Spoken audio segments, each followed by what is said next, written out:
All right, so this is the Meguiar's PlastX. This is supposed to basically be able to allow you to restore your headlights. Well, this is what our headlight looked like before.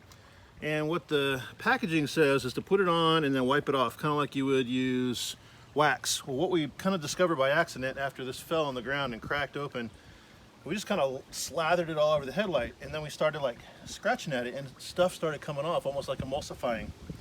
And so I tried to rub it off, and then it ended up worse. It looked like this.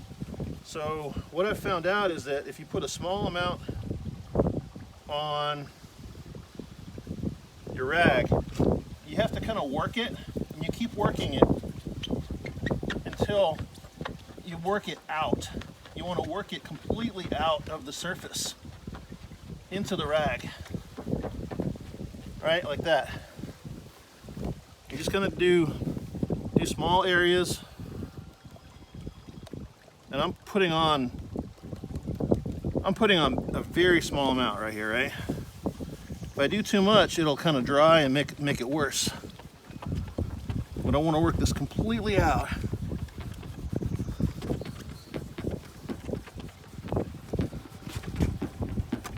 And I'm applying a lot of force, and I can feel the plastic kind of heat up a little bit underneath my hand. And I think that that's the trick. It uses a little bit of heat, and it kind of reflows the plastic. But anyway, this stuff works, and it's been sitting on the shelf for a long time. I thought it was crap. Obviously the bottle had become brittle, but we just found out a little trick. So I hope that helps you out with Meguiar's PlastX.